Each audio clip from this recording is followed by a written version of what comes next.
with that, where we ended Thursday was looking at our electron homes, okay, on where our electrons can exist. Okay, so let's go ahead and make some kind of big references or kind of explicit statements on where things are located. Okay, so if we take a look at our energy levels, we've got to ignore the top one because the top one is the vacuum. I feel like I got to write it.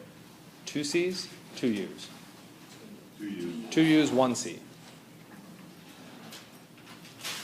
The vacuum. So we've got our energy levels 1, 2, 3, 4, 5, 6, and 7. So there's 7 energy levels just because there are 7 rows on the periodic table. So our energy level is specified on the periodic table based on the row from our periodic table. Okay, so that information is already embedded on the periodic table. We don't have to memorize that. The one thing we might have to reckon or memorize is that as we move up in our energy levels, going from 1 to 2 to 3 to 4 to 5, we're going up higher and higher in energy. It's a little bit weird on the periodic table because we start with hydrogen at the top and we go down to francium at the bottom. Energy is increasing down the periodic table, which gets a little bit weird, but it's at least there. Okay. One of the reasons why the energy goes up is your electron is getting placed further from the nucleus. So that energy directly corresponds to the distance from the nucleus. Okay. The distance from the nucleus we might reference as a radius, which we'll come back to in a second. Okay. Where's the orbital type? Okay. What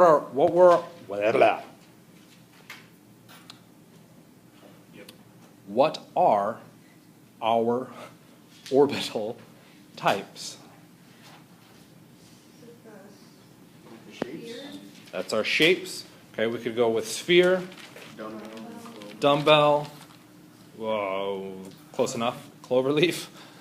Okay, those are the 3 shapes you're responsible for: sphere, dumbbell, and cloverleaf. Do you need to know that's what they're called? Yes, you are responsible for knowing those names.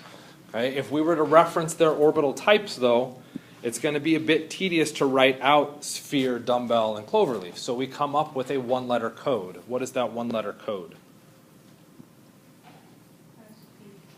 S, P, and D. This information is also embedded in the periodic table, just not as explicitly as our energy levels, because our energy levels are literally the number of rows. Okay? The S, P, and D are also in the periodic table. The first 2 columns of our periodic table are referenced as the S block. Okay? How many orientations are there for an S orbital? 1. Because I can fit 2 electrons into it, how many electrons could I possibly fit into a single S orbital? 2 for 2 columns. Kind of, sort of? Okay, you might think that's not a big deal until we look at the other ones. Boron to neon. Okay, that whole rectangle, is it a square? It's a rectangle, not quite a square. Okay, is known as the P block. Okay, so it's a new section of the periodic table, if you will. Okay, so if we were attempting to draw out a modified version, there's our S block. Way over on this other side, we've got the P block. Are there multiple orientations for a dumbbell? Okay, and remember our example for orientations. If I turned it, would you be able to tell that I turned it? Yeah, a sphere, you wouldn't be able to tell. Okay? So, and this is approximative, it kind of works. So with the dumbbell, we do have different orientations. Those orientations we could see on the X, Y, and Z axes. Z, because it's a 3-dimensional object that's coming in and out of the board at you. So 3 orientations means 3 orbitals for our P. How many electrons does each orbital hold? 2. If I have 3 orbitals in the P, I get a total of 6 electrons. How many columns in the P block? 6. Okay? So that information is already there. We just have to acknowledge how it is encoded within it. Okay? And yes, it's a bit tricky, but once you recognize that pattern, you can constantly use it. Okay? So the P matched with our S. The number of columns, number of electrons, everything was lovely. Okay, we also have this section through the middle. Any guesses? Yes, there are 10 columns. Good point out. Okay, known as the D block. How many electrons fit in D orbitals? 10. How do we know it's 10? There's 10 columns within the D block. Okay, so we know there are 10 electrons. How many orbital orientations for the D?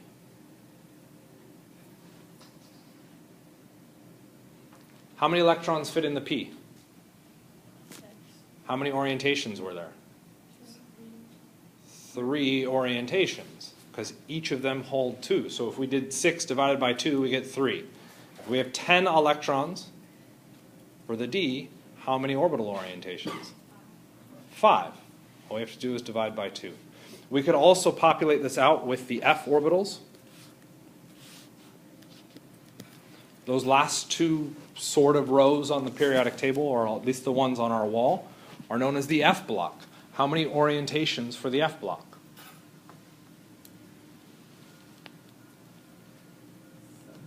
7. How'd you get 7?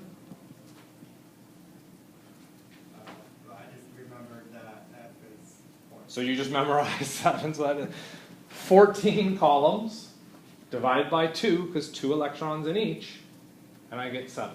So there's 7 orbital orientations. Okay? All I'm trying to do is point that out. Notice I'm not drawing out the F orbitals because you're not responsible for those. But you're responsible for knowing S, P, and D.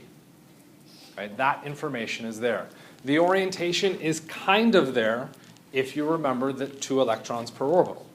So all you'd have to do is take the number of columns, divide by 2, and you have the number of orientations.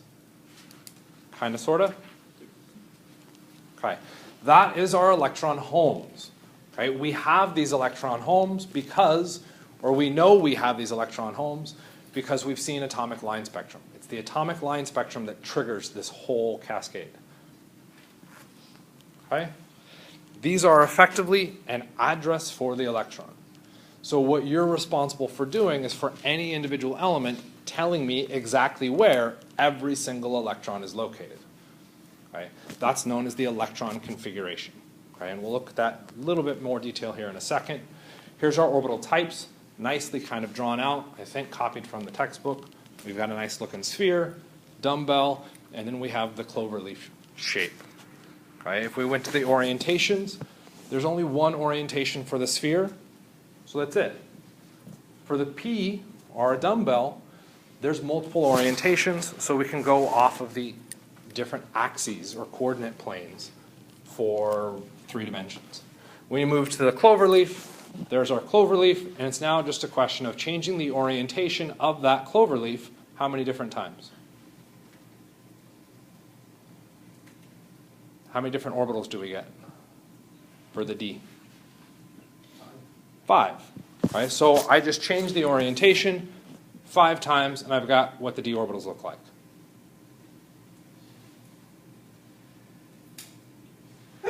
Anybody see a question potentially jumping up at you? Does the last one look like a cloverleaf? No. Okay. The orientation aspect is really, really good for S and P, and it's mostly good for D. It's also mostly good for F, but it's not perfect. Okay. These shapes that we're seeing are probabilities of finding an electron. Okay. Electrons aren't moving in a sphere, okay, or in a circle. They're jumping around in that space. 95% of the time, that's where the electron is located. Okay? If we don't see any space out there, that means roughly 0% of the time the electron's found out there. The shapes come from a mathematical expression of these probabilities. Okay? That's where they're coming from. Some of it ties to an orientation. Most of it has nothing to do with orientation. It has to do with how electrons move like a wave. In that case, when we move up to the d orbitals, it turns out we get a new kind of shape, probability shape coming out of it. What does that probability shape look like to you? What's that? Yeah, it looks kind of like a dumbbell, but it's not a dumbbell, right? It's got this extra thing around it. What does that extra thing look like? I could accept a belt. Most people reference it as a donut, and we could reference it as the donut dumbbell. Okay? Part of your d orbitals. Okay, just so you're aware.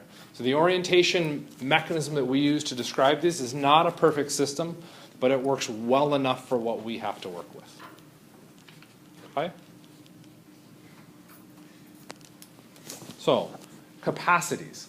If I'm at the first energy level, I only have access to one orbital type, because I'm at that first energy. That orbital type is known as an S. Right? Because I'm at the first energy level, I can call that orbital type the 1s. How many electrons fit in that 1s orbital? 2. Right? So we could populate this out and say, well, 2 electrons fit in that sublevel, okay, or that orbital type. How many electrons in that energy level? It's still 2. What happens if I move up to the second energy level? When I go up in energy, I get access to a new orbital type. So I copy the previous work, so I would end up with an S. And? What did you suggest, Charity? 2. Okay, so proper labeling on this, this isn't a 1s because I'm at the second energy level. So this is better written as a 2s. Because I've gone up in energy, I get a new orbital type. What's the new orbital type? Dumbbell, fair enough, but I don't want to write out dumbbell, so give me the one-letter code. P. It's the P. Okay? Which P is it? Which energy level? It's the 2. So it's 2P. How many electrons fit in the 2s type orbital? 2. How many electrons fit in a 2p orbital? 6 is an insanely common answer, and it is a phenomenal answer to a different question. What was the question I asked?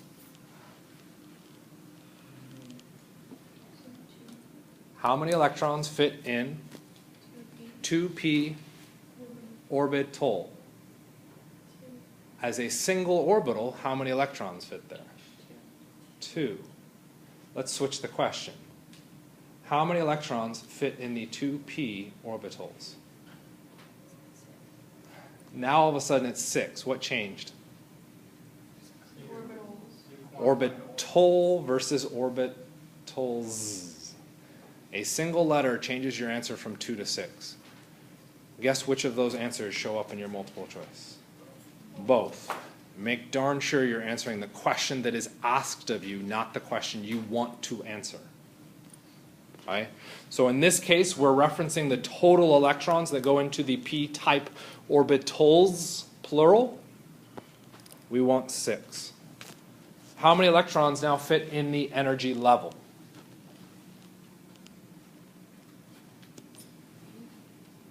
Okay, well, what's the energy level that we're referencing here?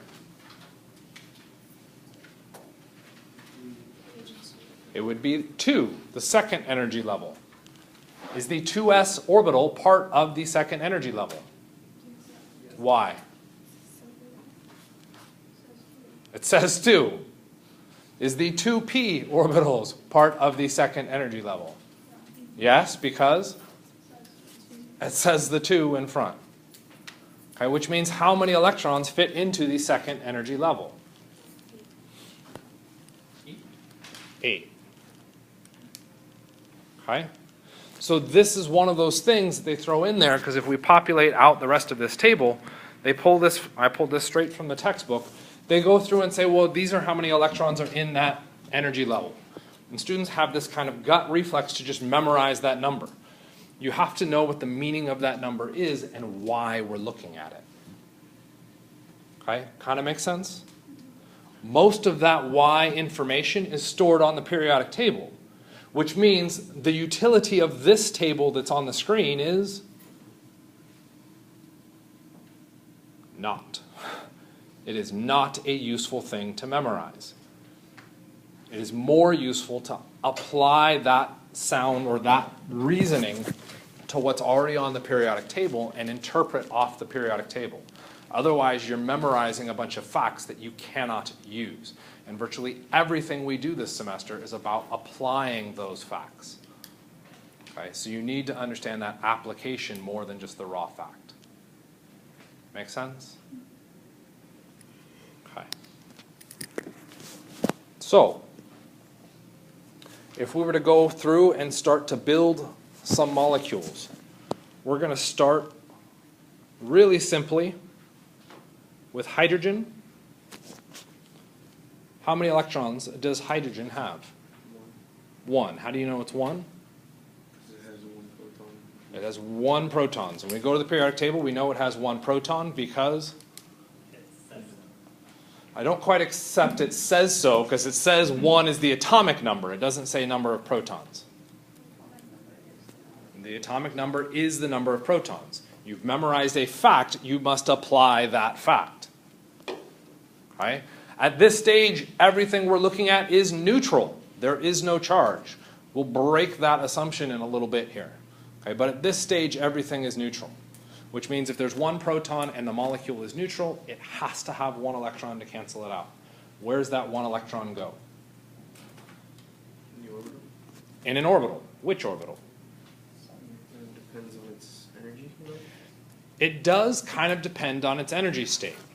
Okay, when you all walked into this room, what did you do? Went to a seat. You went and sat down. Why'd you sit down? Because you're lazy. Where's the first electron going to go? Closest to the Closest to the nucleus, because there it can cancel out the charge the best. That would be its lowest energy state. So if we're going to write out the electron configuration for hydrogen, we're going to specify the lowest energy state. What is that lowest energy state for hydrogen? The lowest energy orbital is the first energy level. There's only one orbital type there. That orbital type is sphere. Everybody keeps going to that. I don't want to write out sphere, dang it. S, thank you. How many electrons are located there? I only brought in one electron, so how many electrons would be located there? One. Just because it can fit more doesn't mean I should shove more into it. At this stage, we're only looking at the location for one electron. Right? I can put that information somewhere in my symbol. Where did I reference electrons when we talked about atomic notation? Where was that information embedded? Where was it? It was N, was it in like the top right corner? Top right corner, I don't know what you're saying with the N. Oh, okay. But yeah. It's like something else I looked at then. Okay. The N might be in reference to quantum numbers. You don't have to worry about that unless you have to take 151. Okay?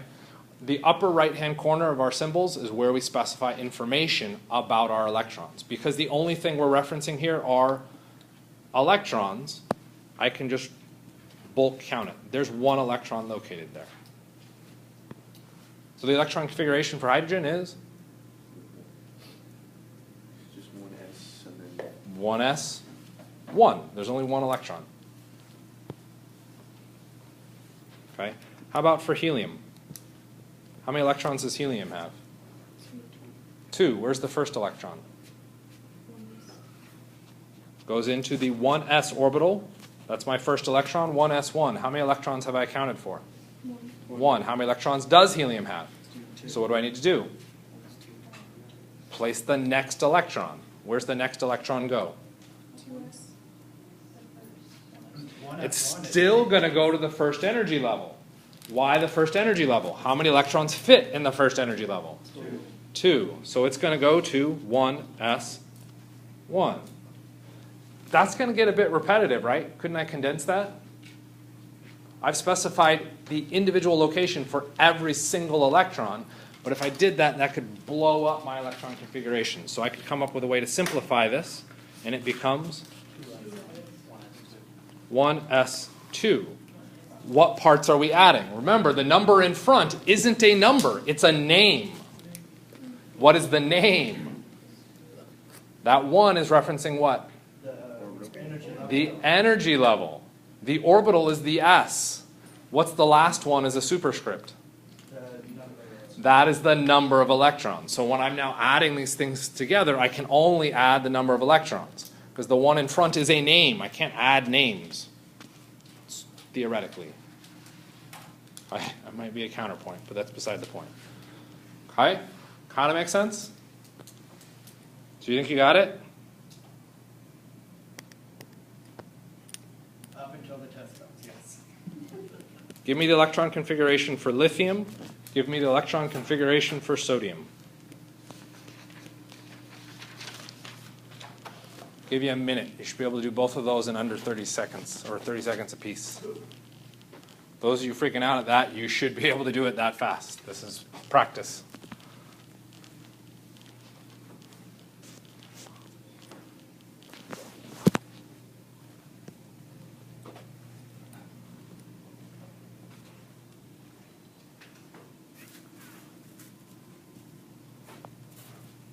So there's time.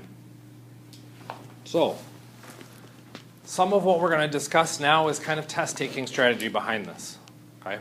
Largely the hardest part of this, or the easiest way to ask questions about this, is addressing, do you understand the outermost electrons? And we'll really discuss why the outermost electrons are important in like the next slide, maybe 2 slides.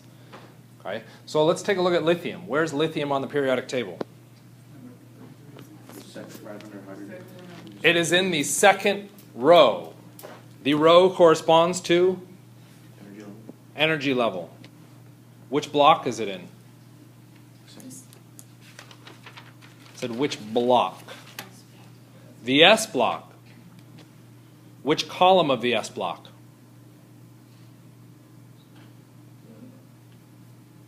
So look at the S block. There are 2 columns in the S block. Is it in the one furthest to the left or furthest to the right? It's in the first one, because we read left to right. We'll number left to right, so it's in the first column. Guess what the outer electron is? 2s1. Yes, lithium has more than 1 electron, but that orbital is going to be the unfilled one. What about everything beforehand? It's filled. Okay. What comes before it? Well, the first energy level, okay, hydrogen and helium, so 1. Those are our S. How many electrons? 2. Take a look at your superscripts. 2 and 1, right? What is 2 plus 1? 3. How many electrons does lithium have? 3. It totals up. Okay? Yes? Wait, how did you get the 1s again? So the 1s is whatever happened before we got to the 2s. So if we're on the periodic table, lithium is the first column of the 2, the second energy level, which means I'm going to have to move back up to the first energy level. Okay. How many orbitals are possible, or orbital types are available in the first energy level? 1. What's the name of that 1? S. How many electrons fit there? 2. How do we know it's 2? How many columns in the first row? 2. There it is. Okay. Argue that first row is a little bit tricky because it doesn't fit the patterns quite right, and it can make some things a bit sideways. So if you just remember that first energy is 1s2, you're okay. Okay. What happens when we move to sodium? Tell me where sodium is on the periodic table. Okay. Third row. If it's in the third row, that makes it the third energy level. Which block? S block. Which column? First. Our outer electron is 3s1. What do we do with all the rest? What about everything beforehand? What do we do with it? Fill it up. 1s2, 2s, 2. Can I then jump to 3s? Okay. See where sodium is on the periodic table? Let's see. No? Okay, we'll just get violent.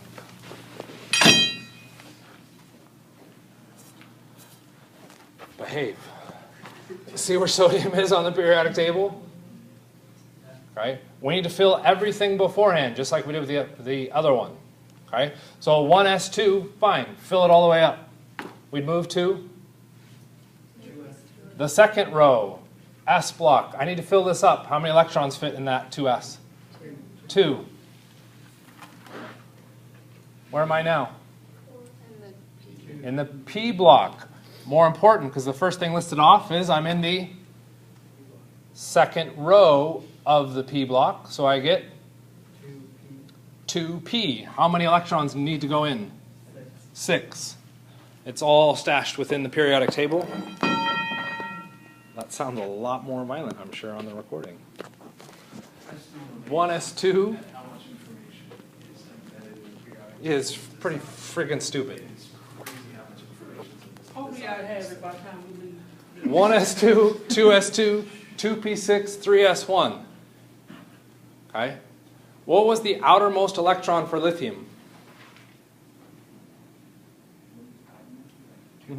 2s1. Outermost for sodium? 3s1. Outermost for rubidium?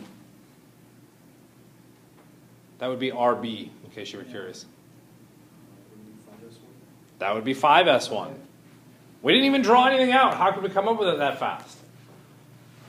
Effectively, what the periodic table is a game of Battleship. All you're referencing out is where the electrons are located based off of that grid. That's it. Okay? The easiest question for us to ask is identifying that outermost electron. If you have to move into 151, they may make you look at the rest of those. Okay?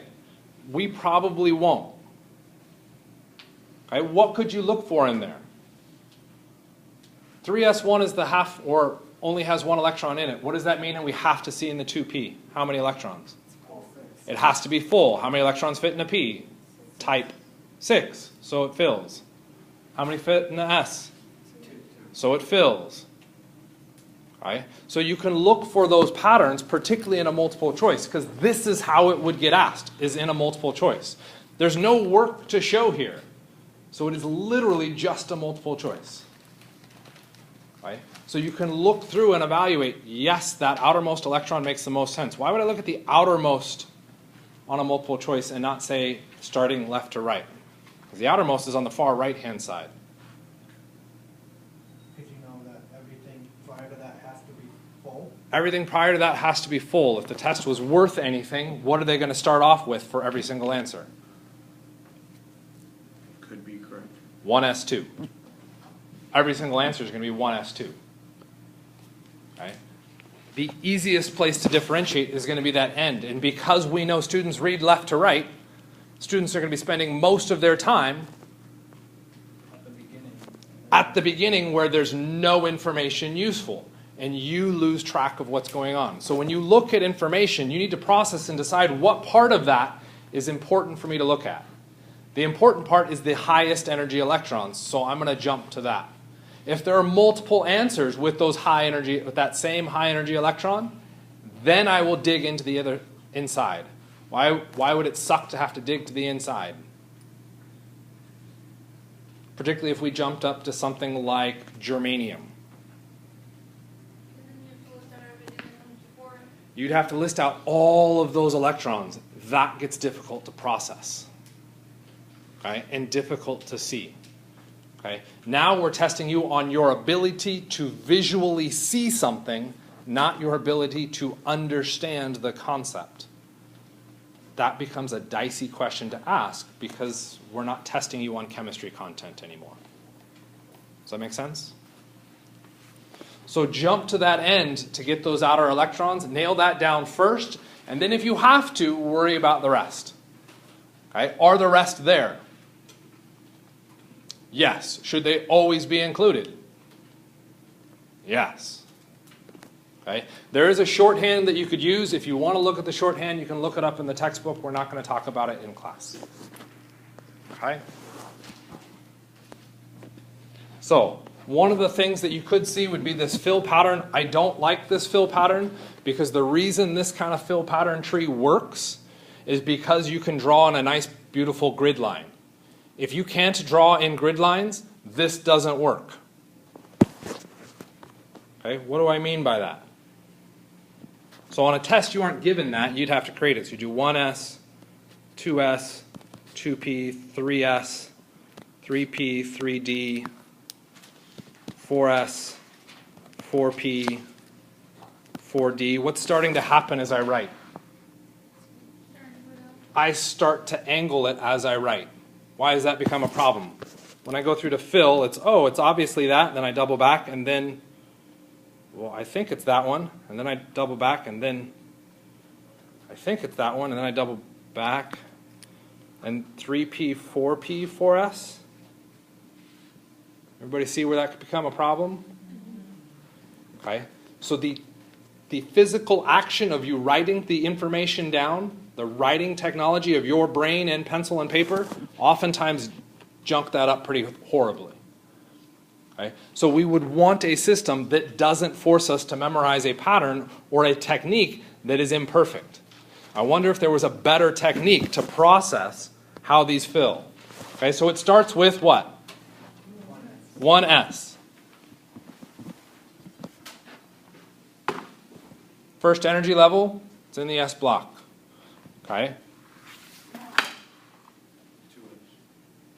First energy level, it's still 1s. This is where S gets weird because that doesn't look like it's in the S column, right? Okay, that's your first energy level is just jacked up. Okay, but it is still 1s. Next one. 2s1, 2s2. Second energy level, so 2. Why did you shift to P?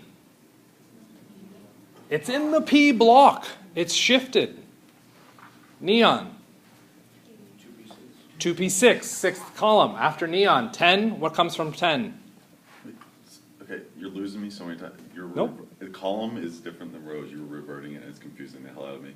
Because columns vertical and rows are horizontal. Yeah. Which row are we in? Yeah, you said column. Yeah.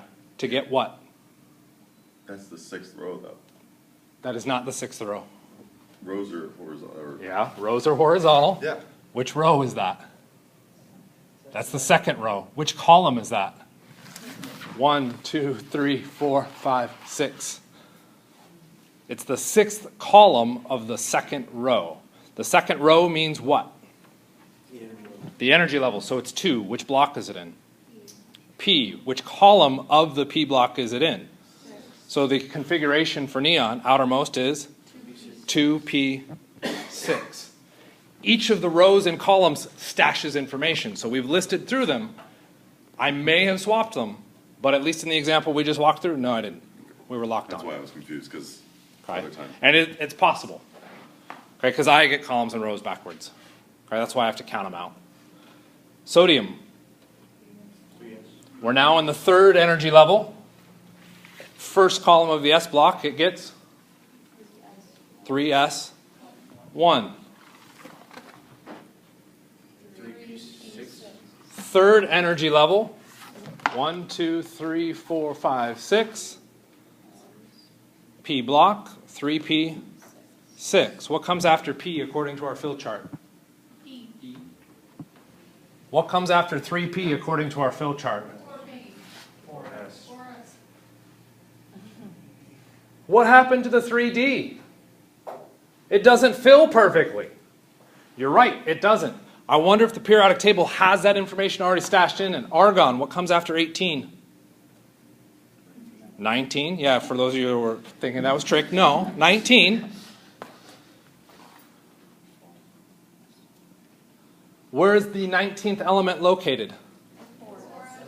The fourth row, which makes it the fourth energy level. So 4. Which block? S. Which column?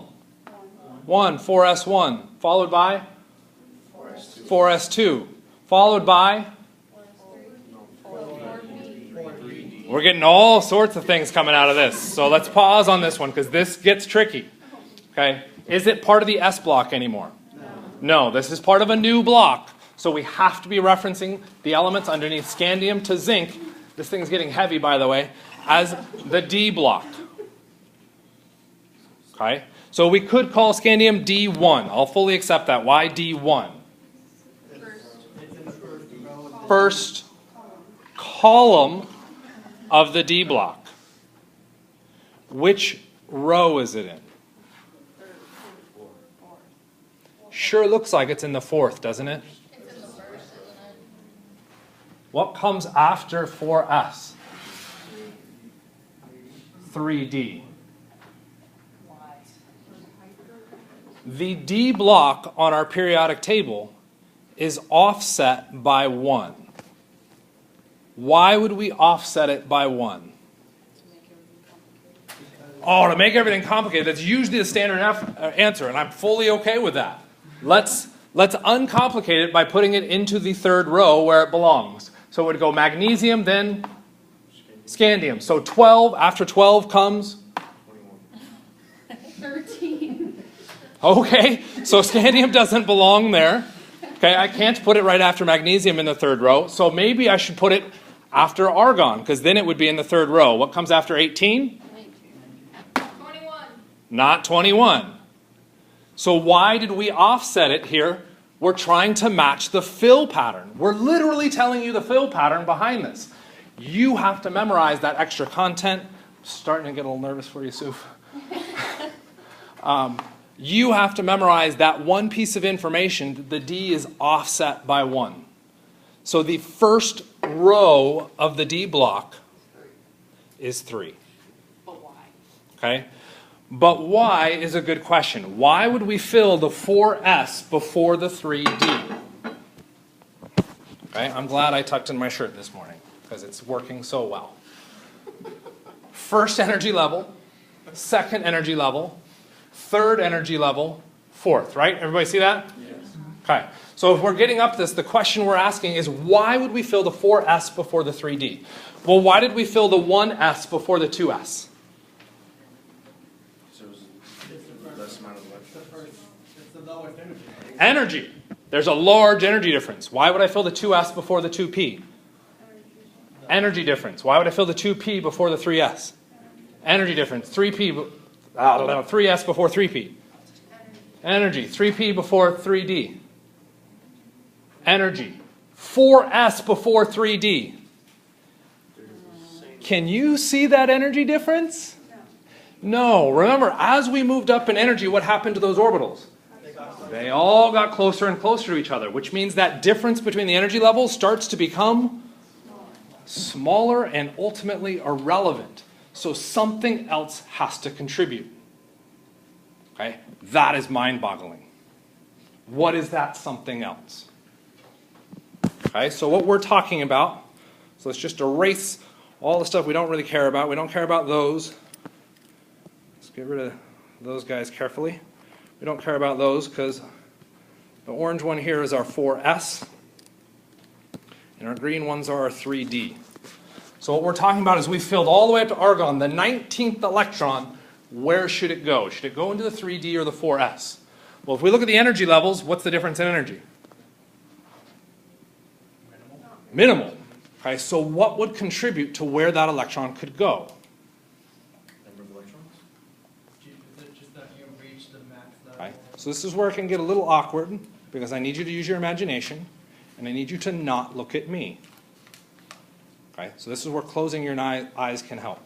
You may have seen these things in the past. Yeah, you're like, what? This is weird. Trust me, it gets weirder if you're looking at me.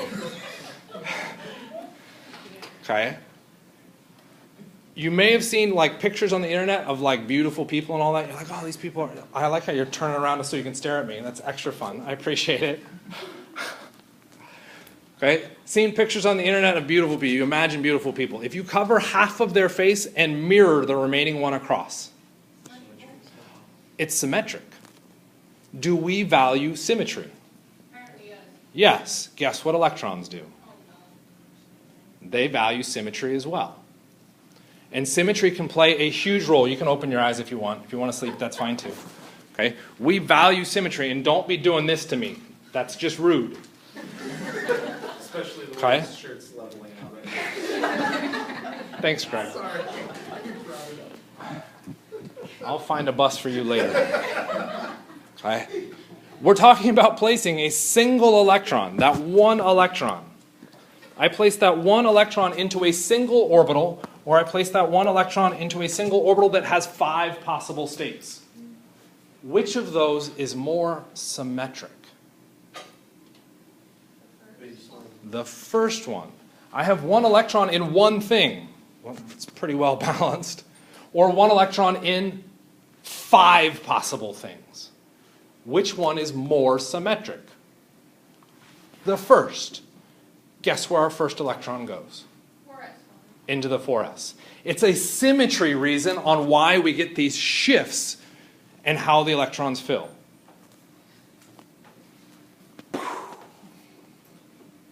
I think that's really cool. I think that falls under the aesthetics of science. Beauty, well, not technological too. Sort of. Well, I'm not sure I quite agree with that, but yes. And before we hit you up on this, do you need to memorize that symmetry argument? Not really, because you need to know how to fill. Well, how do you fill? Periodic table tells you. You don't have to know why it's filling differently, and arguably you will not hear this argument again from any of your future chemistry teachers unless you become a chemist. How many of you are becoming a chemist? No one's ever going to hear the argument again. Okay, maybe you will. Okay? That symmetry argument plays a huge role in chemistry, but it's such a small factor that we tend to not evaluate it early on. Okay, so first Talon and then... I have a question on why it's kind of down, but why is the D block, like, why is it shipped down one? Like, why is it supposed to go after magnesium? Why doesn't it go after magnesium? Well, why is it supposed to? Like, because you said that it was shifted down one. So why does it need to be shifted down one? Because what we're trying to do is organize our periodic table in such a way that we see the fill pattern for our orbitals. That's why it's organized this way. We could have scandium located up in the 3rd row. That's going to not really invalidate, but it's going to hide the organization of the periodic table, because we'd go from 12 to 21. I don't know how you count, but I don't count that way. Okay? We could drop the 21 after the 18, still getting it in the 3rd row, but 18 to 21 is still not correct.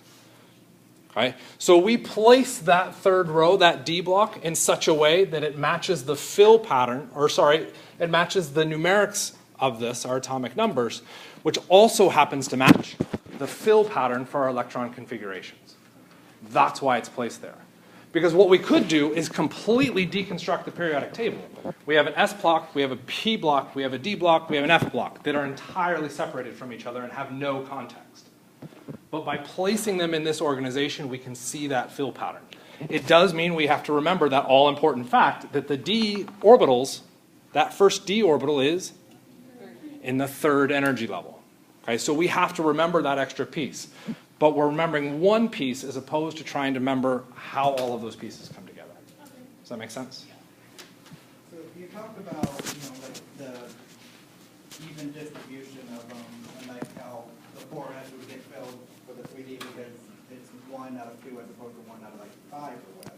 Yes. So why is it just because there's a big gap between the 2nd and the 3rd level that? So when we do 2nd to 3rd, yes, that is exactly right. That energy gap, the difference between energy versus symmetry becoming important, manifests right here at the 3D to the 4s. Every other location, the energy difference is large enough that it overcomes that. Okay, yeah. The exact numerical value, don't worry about it. I don't care. This is what it does. Okay? Does that happen again? Yes. The F orbitals do the exact same thing. Okay? Except the F orbitals have been offset by the D, and then they get offset again because they're F. So the first F orbital, if we take a look at it, LA, remember, should be inserted into the periodic table here, would appear to be in which energy level? D. Which energy level? The 6th. But remember, the D orbitals are offset by 1, so take it back up to the 5th. But then the F is also offset from the D, meaning take it back 1 more. And your F actually are in the 4th energy level. Okay? Do we need to stress as much about the F? No, why not? Because this is an intro class. I can accept this as an intro class, and I would also accept the F block is all death. We don't give you death. Okay? At least not physical, maybe psychological. Okay, it is chemistry after all. Okay? So we do see that effect happen again. But again, where's the F showing up? So high in energy that the difference between those energy levels, minute. Now we have that symmetry effect compounding. If we continue to look through the fill pattern, you'll notice it continues to go haywire. Okay, 3s, 3p, 4s, 3d, okay, 4p, and then 5s. I skipped 4d. Why? Go back around. It's that stupid symmetry issue showing up again. Okay? You can memorize it off, or you can memorize that fill pattern. You can use the periodic table, because the periodic table will tell you, you just have to remember one thing, your d orbitals are offset. That's it. Because we'll never see the F.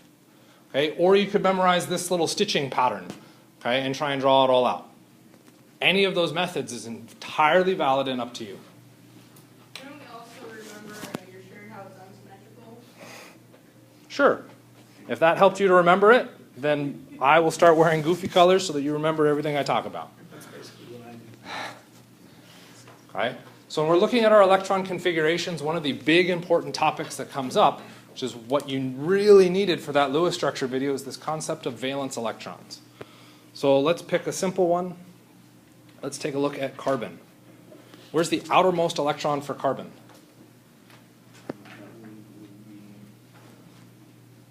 It would be in the second row, which means 2. Okay. It's in the P block, and it is which column in the P block? The second one, 2p2. Everything beforehand fills, and we would get 1s2. Actually, I'm going to back away from that. 1s2, 2s2. Okay? So we add up all those numbers. 2 plus 2 plus 2 is 6. How many electrons would I expect carbon, neutral carbon, to have? 6. There it is. Ta-da! Lovely. Okay, so there's my electron configuration. Of those electrons, what would be the most likely electron to interact? The outermost? The outermost. Which one's the outermost? 2p2. The 2p. Okay? Yes, there's 2 electrons there. Okay? What we're talking about with our outermost electrons is not necessarily the last one in the sequence, but the highest energy electrons.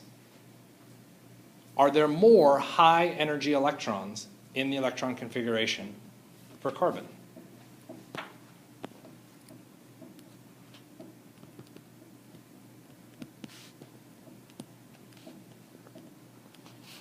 Does that silence mean that the answer is no? There are no other high energy electrons in that structure?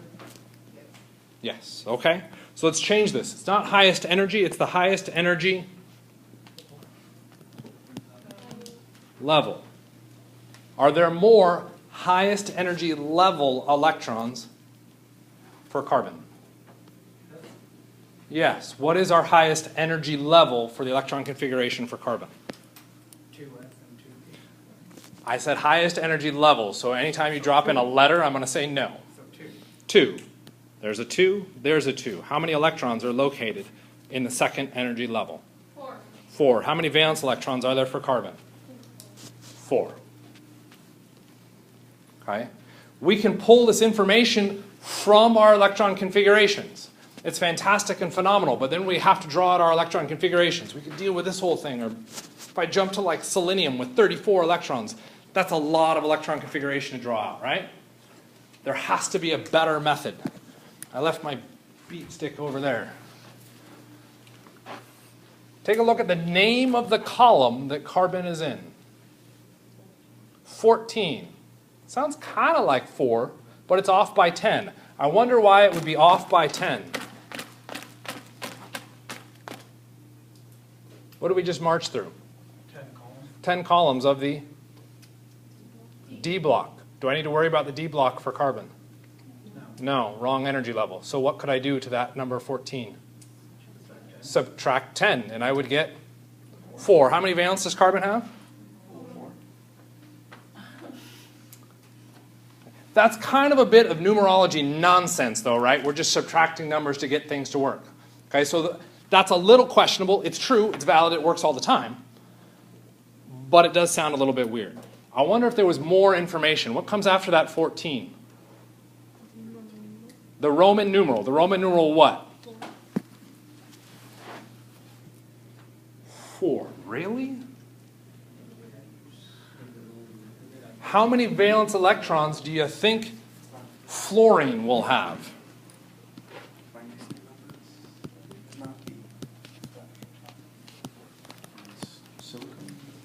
Fluorine. Fluorine would be F. I heard someone shout out 5. Okay. What is the Roman numeral above fluorine? 7. Let's take a look at the electron configuration for fluorine. What is our highest energy level? 2. How many electrons are there? 7. What was its column name? That's just because it's the first row, right? That can't possibly be true. There's no way the periodic table would give me all of that information. Let's take a look at sulfur. You can tell me how many valence electrons sulfur has while I start to write out its electron configuration. 6. Didn't even get halfway done. Jeez, give me a second. 1, 2, 3, 5. So rude. What's our highest energy level for sulfur? 3. 1, 2. How many electrons? 6. What'd you say the answer was? Damn it. The column name, literally the number of valence electrons. Don't need to do anything with electron configurations. It gets you the exact same answer. So when chemists are like, the periodic table is awesome and cool, and everybody's like, you're just an idiot and dork for carrying it around with you. We might very well be a dork for carrying it around with us, but it is pretty freaking awesome and cool for all of the information that is inherently stacked and embedded within it. You just have to know how to pull that information out. It's there. Yes? How many questions like this would be on this exam? Which? How many valence electrons? Yeah. Maybe 1 or 2. You can't expect a lot on that. Why would I say not a lot of questions on that? Because we just learned it today. I'm not going to say it's because you just learned it today. Because you have to ask them. It's easy. It's literally, can you read the number off the top of the column? So that's why you wouldn't get that question a lot. Okay? Could you be asked to use valence electrons in something else? Absolutely. Okay? That absolutely you should already be understanding and believing because, and we're going to do a little bit of slide skipping here, so give me a second.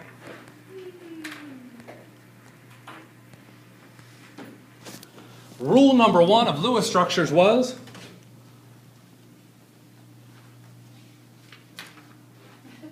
Total the valence electrons from each atom. Total the valence electrons from each atom.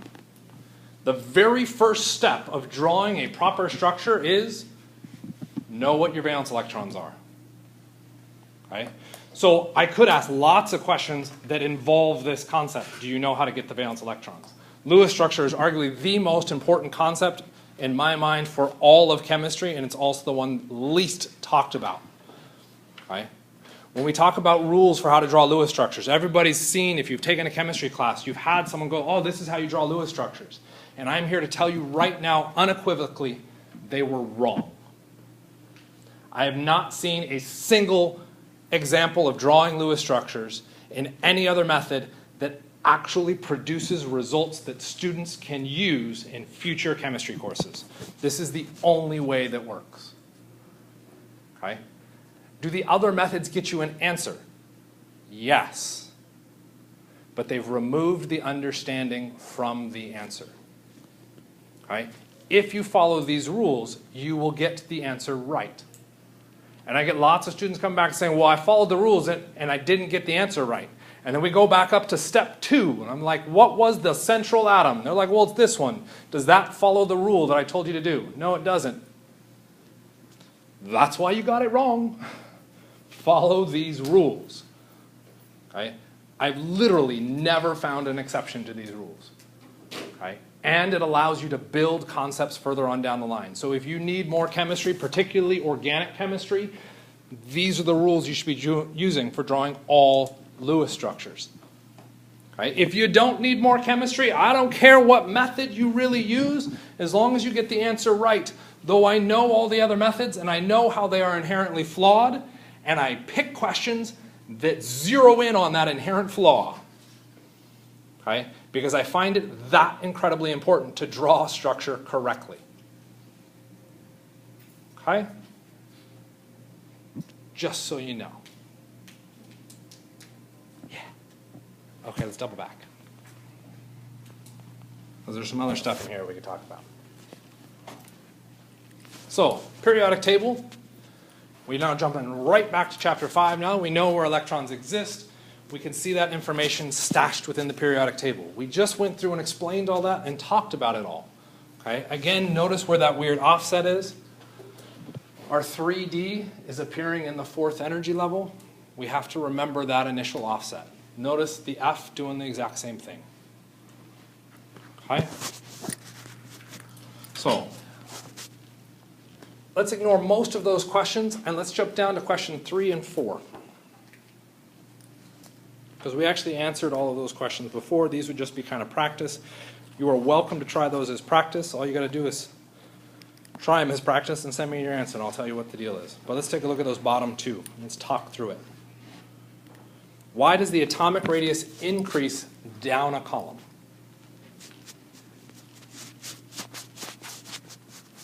Isn't it because there's more electrons, which means there's more protons? And so like it pulls it down closer. Okay, so let's run through, let's break down the suggestion. There are more electrons down a column, which means there's more protons down a column, which means it pulls it in more. Okay, so we've got a lot of different things going on with that. More electrons. Okay, so number 1, what do you think is going to dictate the radius? Electrons. So more electrons, what do you think should happen to the radius? It gets bigger. Okay, so I like that. Your suggestion, though, here was more electrons and more protons. So with the more protons, what happens to the electrons? They would get pulled in tighter. So your answer that you just gave me said as we move down a column, what happens? It gets smaller, and yet the trend is it increases. So not quite. Why does it get bigger down a column? We actually kind of addressed half an answer with that explanation. That's actually the more precise answer, so let's hold that for a second. The first suggestion we have is more electrons. More electrons means more space. So we might think more electrons means larger space. That is not a complete answer. What else is changing as we go down a column? Where are those electrons located? They're on different energy levels. A different energy level means larger distance from the nucleus. So when we go down a column, we get larger, not necessarily because we get more electrons, but the more electrons we get go to a higher energy level.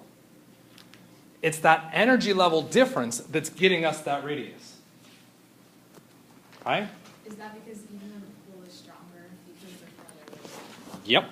So the nucleus becomes irrelevant because your electrons are literally going in at a higher energy level, which means they're further from the nucleus. So I actually don't care about the nucleus at all. It's all about the electrons going to a further distance away. Okay? This becomes important because when we move into the next question, why does the atomic radius decrease as we go left to right? If we go left to right, let's pick boron to neon. Okay, so let's keep it in the same orbital type. Boron to neon, what energy level are those? Yep. We could call that the second energy level or energy level 2. If we want to just call it kind of by what it's called. Okay? Which means, are the electrons going further from the nucleus? Yes. If they're going in at the same energy level, are they getting further away?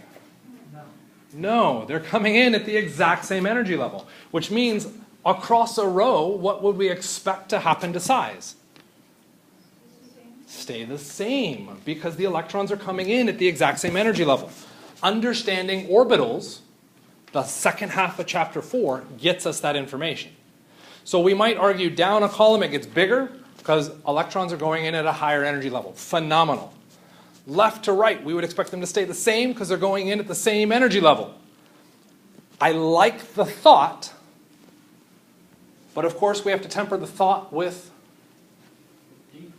the truth. In this case, the truth, the atomic radius decreases. Why would it get smaller? They're going in at the same energy level. Why would it get smaller as we go from boron to neon? What else changes? And this, Kira, is where you were getting confused. What's the other thing that changes left to right? You increase the number of protons. We increased the number of protons. And you have We have a stronger nucleus. A stronger nucleus is going to do what to the electrons? Pull them tighter. Because the electrons are initially going in at the exact same level or the same distance, with a stronger nucleus, they get pulled ever so slightly closer to the nucleus. And so when we look at our trends for atomic radius left to right, it gets smaller. Both of those trends are heavily dependent on electron configurations and understanding orbitals. If you don't understand them, you just have to apply the trend. On a test, you'll get both questions. Which of these is the biggest? Which of these is the smallest? You figure it out. If you knew the trend, great, you've got the answer. I will also ask, explain the trend. That is a much harder question that requires a deeper understanding of the concept. We just walked through it. You guys might be able to recall it, but putting it together with words becomes a separate issue. Okay? So, there's our picture again with our trends. We've got them on there so we could discuss those, but we're not going to right now. Electronegativity is the next big concept I kind of want to cover here. It is the ability to steal electrons, okay? And in particular, bonding electrons. And an analogy that we'll do with Lewis structure, okay? It's a potluck. If we had a potluck in this room, what would we all do? This was a potluck. What would you expect to see in this room right now? Food. Everybody brings some food, right? Okay. What is electronegativity? I could be wrong, but I'm going to bet in that potluck, I'm going to eat more food than anybody here. Why might I say that? Because I'm bigger than the rest of you. Okay, I'm going to have a bigger appetite. Guess what my appetite is? Electronegativity. My ability to eat more food than you is electronegativity. I have a larger desire to eat that. If it got down to it, I would probably take the food away from you. Okay? Because I have a larger electronegativity. Okay? Kind of makes sense? That's electronegativity. Electrons are the food. Okay? We can use that to predict something about how structures get built and charges and reactivity. So it's a hugely important topic. Okay? How did you decide that I was going to eat more food than you? What did you do? You said it. I observed you big. You observed me being bigger than the rest of you. When you look at the periodic table, do you see one element being bigger than the rest? Okay, as far as an appetite goes. When I say there's more protons and electrons, it's not really an appetite. The concept of electronegativity is a measurable, not really a measurable, it's a calculated system that somebody had to come up with some complex formula to evaluate. We associate numbers with each of those elements. The numbers written underneath each of these elements is the electronegativity. Notice also the height difference of each of those columns. Not even columns, what are they? Blocks. That height is supposed to represent the electronegativity. So when we look at this, fluorine is the most electronegative, cesium is the least. Okay? There are certain ones not shown. For instance, notice the noble gases, we don't see anything, and notice the bottom of the periodic table, we don't see anything. Why not? It's not so much exceptions. For the noble gases, how reactive are they? They're not. They're not. That's why we call them noble. This is about taking bonding electrons. If they never make a bond, can we observe their ability to steal electrons from a bond? No. That's why their electronegativity isn't listed. Along the bottom, it's not listed because they aren't stable enough to observe an electronegativity on. Okay? So that's why we see the main group elements listed that way. Okay? We don't want to memorize the numbers on here. What we do want to memorize is the trend. Notice the trends. Fluorine is the most, cesium is the least. As long as you got that trend, you can now apply electronegativity to any two atoms to then potentially try and explain something. Okay? So, ionic charges I honestly can't remember if it's on the test or not. If it does show up, it'll be extra credit. We'll talk about it after the exam. Chapter 4, this shows all of the big things that I think were in Chapter 4. Okay, I'm going to skip over it because all it is a list. It's in the slides. All you got to do is open up the slides. Same deal for Chapter 5. Okay, which gets us into Chapter 12, which branches out into two main categories, ionic bonds and covalent bonds. How do you have an ionic bond? Metal and a nonmetal. How do you have a covalent bond? Two nonmetals. How do you know you have a metal? Where it's located on the periodic table. You use the periodic table. To the left of that staircase is a metal. To the right of that staircase is a nonmetal. If you have something on the left and on the right, you now have an ionic bond. If you have two elements that are on the right-hand side, then covalent bond. That's it. Okay. We'll talk about the details on those later, but really I wanted to dig into the Lewis structure stuff. Okay, you should have all watched a video on this already. If you have not watched it, exam 1's going to be rough. There's a lot of questions on Lewis structure. And by a lot, I think it makes up 10 to 15% of the test. Okay? You need to understand Lewis structure. Those of you saying, I'm just going to accept it as a loss for exam 1, guess what? Shows up on exam 2 as well. Okay? Because it is that important of a concept.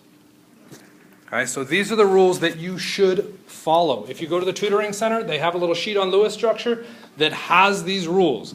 That is how nasty I am about this, that I beat up the people at the tutoring center and said they had to use these rules. I didn't beat them up. I just said, here it is. Do it. Okay, and it even has some examples working through it. Okay. Shape. Once you have a structure, you can then interpret shape. If you don't have a structure, you can't interpret shape. How do we use this? Look at your structure, okay, and draw around. So let's go upper left-hand corner. If we did water, what's the formula for water? H2O. How many valence electrons does a hydrogen have? 1. How many hydrogens are there? Okay. Oxygen has how many valence? 6. Name of the column above oxygen, Roman numeral, would be 6. How many oxygens? 1. Total of electrons? 8. Oxygen will be the center atom because it's the only one there that can bridge. Hydrogen. I'm now going to place my electrons around the most electronegative, being oxygen, in pairs.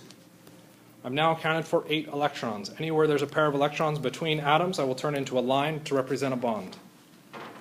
We now have a Lewis structure for water. To apply the shape summary. Can you say that again? Anytime you have a what? You put a line? Anytime you have a pair of electrons between atoms, you turn it into a single line. What if you have 2 pairs? 2 lines. Okay? I would focus more on the 2 lines than calling it a double bond. Okay? That's a subtle difference, not a big deal. Okay? Lewis theory is based off the shape of cubes or squares. So what I'm going to do is draw a square around my center atom.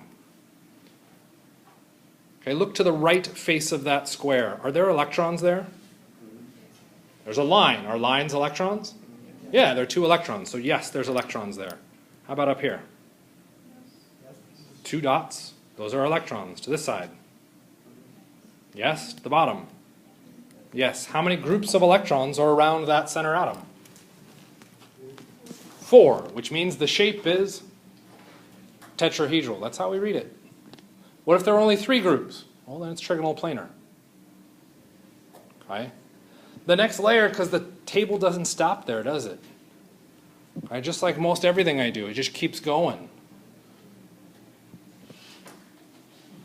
Thank you, Greg. The only one listening to me. Take a look at the next 2 columns. Bonding versus non-bonding. I wish there was a way to represent a difference between bonding and non-bonding. How do we know we have a bond? A line. How do we know we don't have a bond? It's not a line. Okay? There are old school chemists that anywhere there's a pair of electrons, they draw a line. I think that's dumb. Okay? And I will tell it to them to their face if they even show their face. Okay? So if we go up here and look, how many lines do we have? How many bonding groups? 2. How many non-bonding groups? 2. which means the shape for water is bent. Does that look bent to you? No. Why not? Lewis does not describe shape. Lewis fails miserably at shape. That's why we have this shape summary that comes out of it. We have to interpret it. If we were in a more advanced class, once we established what the shape was, we would redraw our structure. You're not there, so don't worry about it. Okay? Do you have to memorize those shapes? Yes.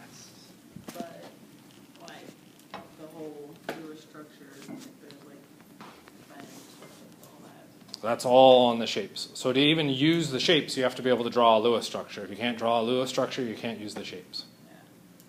So they're very carefully stacked. Yeah. Yep. If you move into 151, there's a whole nother section to the periodic table, or not periodic table, a whole nother section to this list of shapes. Don't worry about those. We're here at tetrahedral. That's the last section we do. Okay? This is on the test. Arguably, your home for memorization is right here at the bottom. Okay? Tetrahedral is the most important shape, okay? Largely because your teacher is an organic chemist who focuses on carbon. Carbon as a structure very typically carries 8 electrons around it, an octet. Because I can pair electrons, how many groups of electrons would I typically get around a carbon? 4, which gets me tetrahedral. Okay? Some of those shapes are kind of obvious, 2 groups of electrons. The easiest way to do that is just a straight line.